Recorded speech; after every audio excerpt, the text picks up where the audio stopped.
আরহাতু সাম্মা সম্বুদ্ধস্সা ফন্দনং চপলং চিত্তং দুরাক্কং দুর্নিবারণং উজুং করোতি মেধাবী উজুকারো বতে জনং ইতিনা সচ্ছবজ্জেনা হোতু তে জয়মঙ্গলং তে।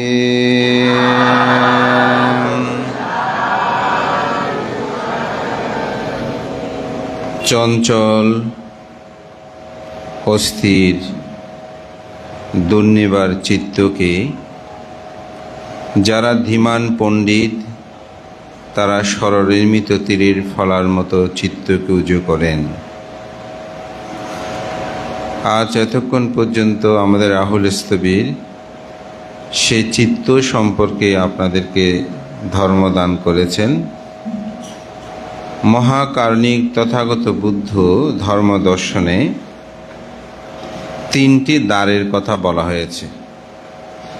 সে তিনটি দ্বার কি? কায়দ্বার,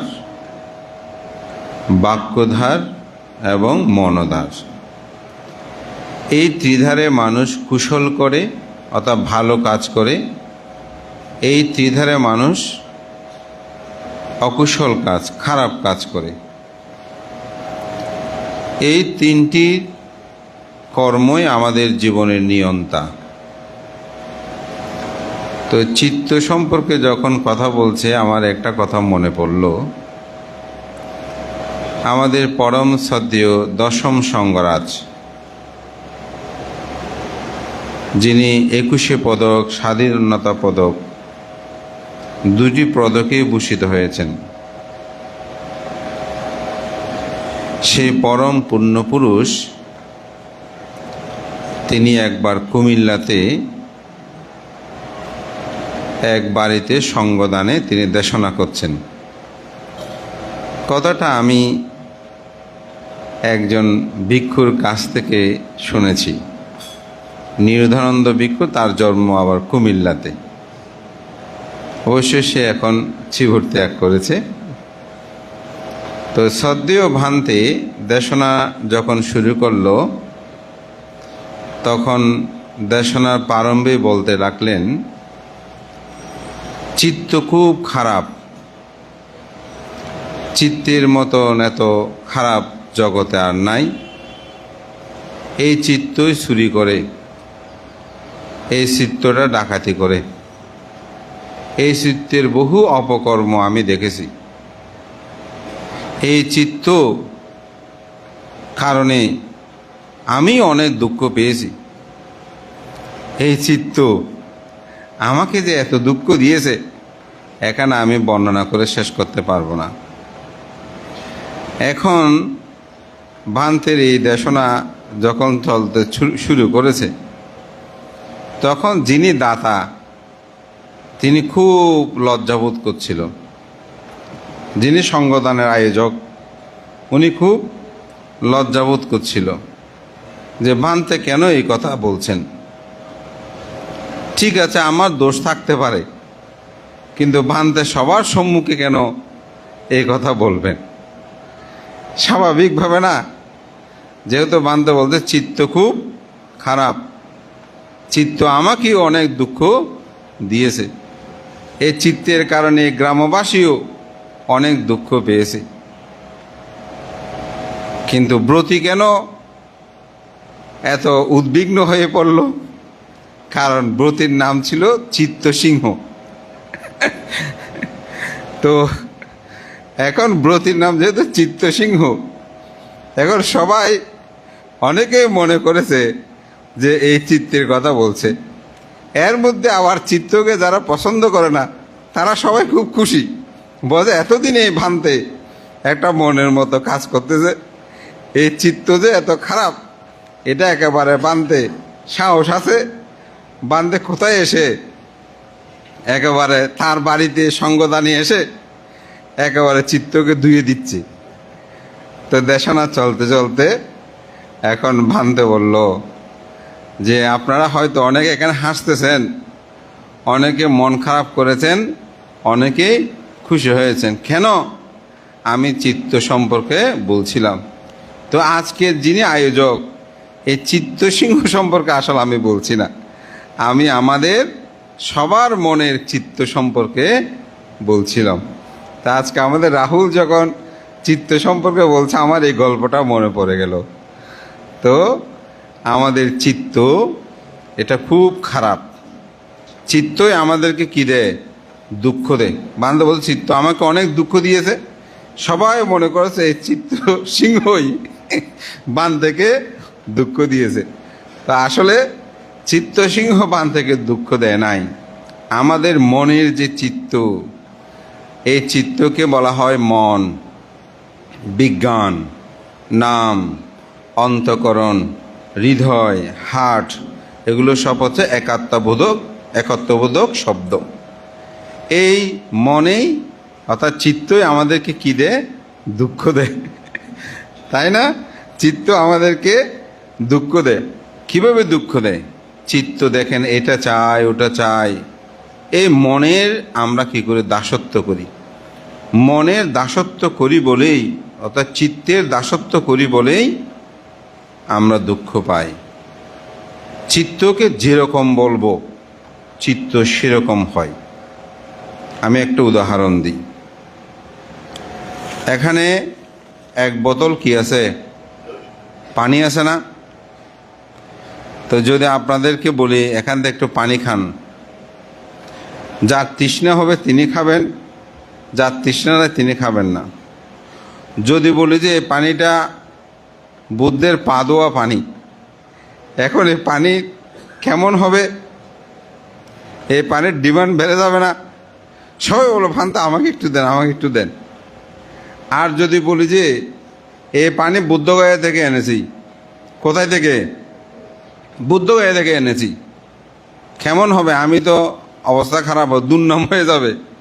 বলতে বানতে পানি আনলো এক বোতল, আমরা একটু নিতে চাইলাম তো নিতে দিল না।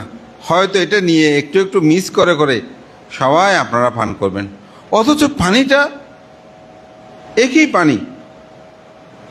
যখন বলেছি এটা খাবার পানি, কেউ খাবেন কি না? দুই একজন ছাড়া আর কেউ খাবে না। পারলে বললে বান্দাকে দিয়েছি, খাবো না।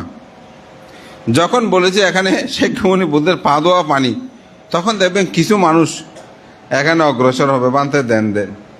যদি বলছে বুদ্ধগয়া থেকে পানিটা এনেছি, বুদ্ধের আসনের ওখানে একদিন ছিল, তখন এটা হুমড়ে ছুমড়ে পড়বে এটা নেওয়ার জন্য। আসলে কি পানির মধ্যে কোনো কিছু, নাকি মনের মধ্যে?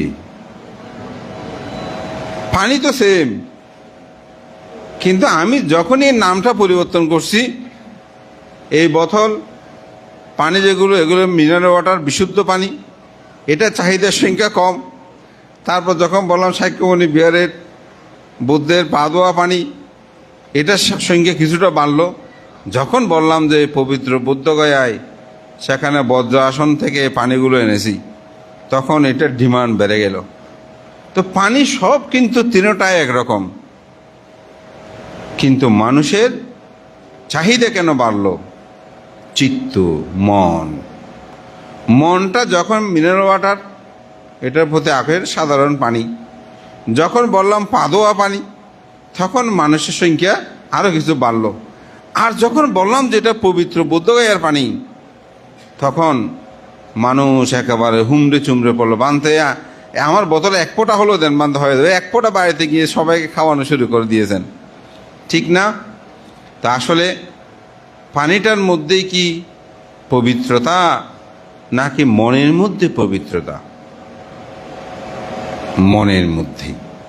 কোথায়? মনের মধ্যে। চিত্তকে যখন আপনি ওই মিনারেল ওয়াটারটাও যদি মনে করেন যে না চিত্ত শুদ্ধির জন্য আমি পান করছি, আমি মনে করি আপনার মনটা ভালো হয়ে যাবে, শুদ্ধ হয়ে, চিত্ত শুদ্ধি। তো চিত্ত শুদ্ধির জন্য, নিজের মঙ্গলের জন্য এ পানি দিয়ে কোনো কাজ হবে না, এটা উপলক্ষ মাত্র। এটা শ্রদ্ধার একটা উপলক্ষ। কিন্তু এই পানি পড়া দিয়ে আপনার জীবনের সুখ দুঃখ হবে না। সুখ দুঃখ কোথায় নির্ধারণ করবে? আপনার সুখ দুঃখ নির্ধারণ করবে চিত্তের উপর। আপনার মন কেমন? মন যদি অকুশল শূন্য হয়, কুশলযুক্ত হয়, তাহলে আপনার জীবনটা সুন্দর হবে। আর মন যদি শুদ্ধ না হয়, এখানে যত পানি ভরা দেন, যত সুন্দর কাপড় পরেন, যত পবিত্র জায়গায় যান, আপনার জীবনের প্রকৃত মঙ্গল সাধিত হবে না। বুদ্ধের সময়কালে এক ব্যক্তির সাথে দেখা হয়। তো তিনি সকালে একবার স্নান করে, আবার সন্ধ্যায় একবার স্নান করে। তো একদিন বুদ্ধের সাথে তার দেখা হলো। তো বুদ্ধ জিজ্ঞাসা করছেন, আপনি স্নান করে, এই সন্ধ্যায় স্নান করে কোথায় যান? তো বলছে, আমি এই নদীতে, আমি নদীর নামটা বলছি না, বলছে আমি এই নদীতে সকালে একবার স্নান করি, ভোরবেলা, আর সন্ধ্যায় একবার স্নান করি। বলছে কি জন্য? বলছে সারা রাত যত পাপ করি, সকালে যখন স্নান করি আমার সব পাপ মুছে যায়। আবার সারাদিন যত পাপ করি, সন্ধ্যায় স্নান করে সে পাপ মোচন করে ফেলি। ও, তাহলে আপনি মৃত্যুর পরে নিশ্চিত স্বর্গে যাবেন? বলে যে হ্যাঁ, যেহেতু আমার পাপ জমা থাকে না, আমি তো স্নান করেই মুছে ফেলি, সুতরাং আমি মৃত্যুর পরে নির্ঘাত আমি স্বর্গে যাব। তো বুদ্ধ বলছেন, এই যে এই নদীর মধ্যে যত মাছ আছে, বিভিন্ন প্রাণী আছে, এরও তো তাহলে মৃত্যুর পরে নিশ্চিত স্বর্গে যাবে, কারণ দিনরাত তো তারা সে নদীর পানির মধ্যেই থাকে, তাহলে নির্ঘাত সে স্বর্গে যাবে না? তখন সে থমকে দাঁড়ালো, চিন্তিত হলো, আসলে তো কথাটা ঠিক। এখন আমি যদি 2 বেলা স্নান করেই আমি পরিশুদ্ধ হয়ে যাই, তাহলে এই নদীর মধ্যে যত প্রাণী আছে, যত মাছ আছে, সেগুলোই তো দিনরাত সেখানে থাকে, তাহলে তারা তো স্বর্গের মধ্যে চলে যাবে। তো বুদ্ধ সেখানেই তাকে বললেন, আসলে শরীর ধৌত করার দ্বারা মানুষের শুদ্ধ অশুদ্ধ হয় না। মানুষের চিত্ত যদি পরিশুদ্ধ হয়, সেখানেই মানুষের শুদ্ধিটা বিদ্যমান থাকে। তাই বুদ্ধ ধর্ম দর্শনে বলা হচ্ছে, চেতনাং ভিক্ষাবে কাম্যাং ওয়াদামি। হে ভিক্ষুগণ, আমি চেতনাকে কর্ম বলি। আমার চেতনার মধ্যে কি আছে? এই চেতনাটাই হচ্ছে কর্ম। তাই চিত্ত বিশুদ্ধিটা খুব বেশি প্রয়োজন। বুদ্ধ ধর্ম দর্শনে জিজ্ঞাসা করেছেন একজনে, বুদ্ধের ধর্ম কোন প্রধান? ত্রিধারের মধ্যে কায় প্রধান, বাক্য প্রধান, নাকি চিত্ত বা মন প্রধান? তো বুদ্ধ বলছেন কি, আমার ধর্ম হচ্ছে চিত্ত প্রধান। যেমন আপনি হাতে কোনো আঘাত করেছেন কাউকে, হাতের আঘাতটা বেশি দিন থাকবে না, চলে যাবে, ভুলিও যেতে পারে। কিন্তু মনের জন্য কোনো যদি আঘাত থাকে, এটা সহজে ভোলা যাবে না, এটা সহজে ভোলা যাবে না। তাই বিবিধ কথা মধ্যে বলা আছে যে আপনি কারো যদি মন ভাঙেন, সেই মন ভাঙার পাপটা অতীব গুরুত্ববহ। তো সেজন্য চিত্তটা আসলে আমাদের বিশুদ্ধ করা দরকার। আজকে যে অষ্টাঙ্গ উপশতশীল নিয়েছেন, এর সব কিছুর মূলে হচ্ছে চিত্তটাকে ঠিক করা। তো সেজন্য আমরা বলি যে দান, শীল, ভাবনা। দানের চেয়েও বলে যে শীল পালন করা বেশি গুরুত্ববহ। আবার বলতে শীলের চেয়েও বেশি গুরুত্ববহ হচ্ছে কি, ভাবনা করা। কেন? ওই চিত্ত শুদ্ধ। চিত্ত যদি শুদ্ধ থাকে, যে যত কথা বলবে বলুক, আপনাকে সেই কথাগুলো স্পর্শ করতে পারবে না। যেমন আমাদের শ্রদ্ধেয় সাধারণত মহাতের বনবান্তে প্রশ্ন করেছে একজনে, এক মুসলিম ভদ্র মহিলা বলছে, আপনাদের ধর্মের মধ্যে পর্দা নাই? তো বান্ত বলছে, পর্দা আছে তো। বলছে, কোথায়? একটা মেয়েকে তো দেখলাম না তারা বোরকা পরতে বা পর্দাশীল হতে। তো বান্ত বলছে, আমাদের ধর্ম হচ্ছে মনের প্রজ্ঞা, মনের বোরকা। মনের মধ্যে যদি পর্দা দিয়ে দেয়, বোরকা পরে, তাহলে তার আর কোনো কিছুর প্রয়োজন হয় না। সেদিন জুতা আবিষ্কারের একটা গল্প বলেছিলাম। রাজা সমগ্র রাজ্যে ঘুরবে, কিন্তু কোথায় বালি লাগতে পারবে না, ময়লা লাগতে পারবে না। তো রাজা যেদিকে যায় কার্পেট বিছিয়ে দিচ্ছি, আবার ফিরে আসার সময় কার্পেটগুলো সব ময়লা হয়ে গেছে। তো রাজা বড় দুশ্চিন্তা হয়ে পড়ল। তো তাকে পরামর্শ দিল, রাজন, আপনি সমগ্র রাজ্যের মধ্যে কার্পেট বিছিয়ে না দিয়ে আপনার পা দুটো সুরক্ষিত করলেই তো হয়ে যায়। আপনার পা দুটোর মধ্যে যদি আপনি জুতা পরিধান করে নেন, তাহলে তার কার্পেট বিছাতে হয় না, ঠিক না? পুরো এই যে রাজ্যকে আপনি কার্পেট বিছিয়ে দিয়ে রাখতে পারবেন? তো ঠিক অনুরূপ এই চিত্তকে যখন মানুষ বিশুদ্ধ করে, তখন আর তাকে কোনো কিছু স্পর্শ করতে পারে না। আমাদেরকে লাভ অলাভ, যশ অযশ, নিন্দা প্রশংসা, সুখ দুঃখ, এগুলো আমাদেরকে বিচলিত করে না। কেউ যদি প্রশংসা করে, লোক যদি মানতে খুব ভালো, খুশি হয়ে গেলাম, ও উপাসকটা খুব ভালো। কিন্তু যখন দুর্নাম করলেন,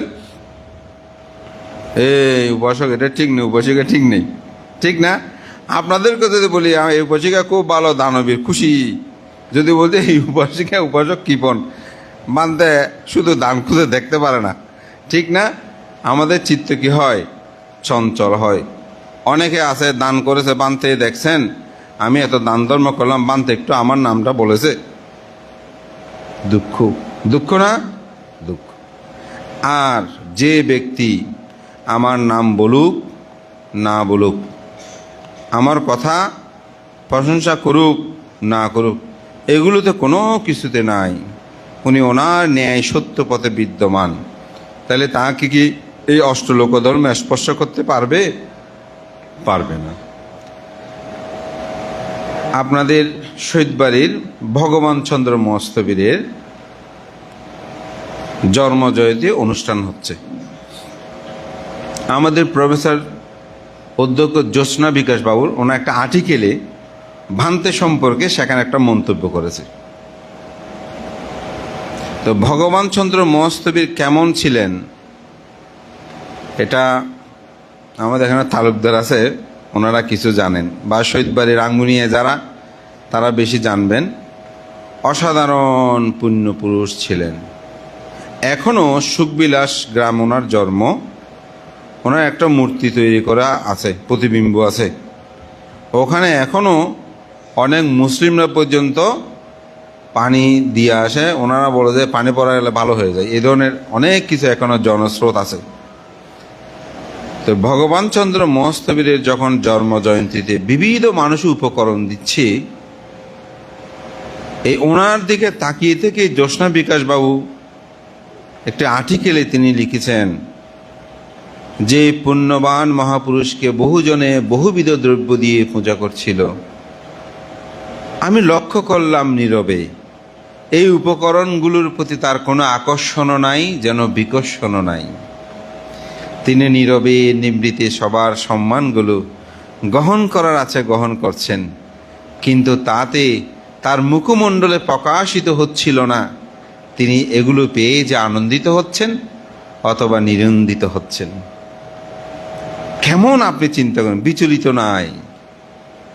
এটাই হচ্ছে চিত্ত যখন লোভ দেশ মোহশূন্য। আমি জানি না ওনার কি, তবে আমি অনেক পুণ্যবান ভিক্ষুসঙ্গদের বলতে শুনেছি তিনি ঊর্ধ্বলোকের একজন আধ্যাত্মিক পুণ্যপুরুষ ছিলেন।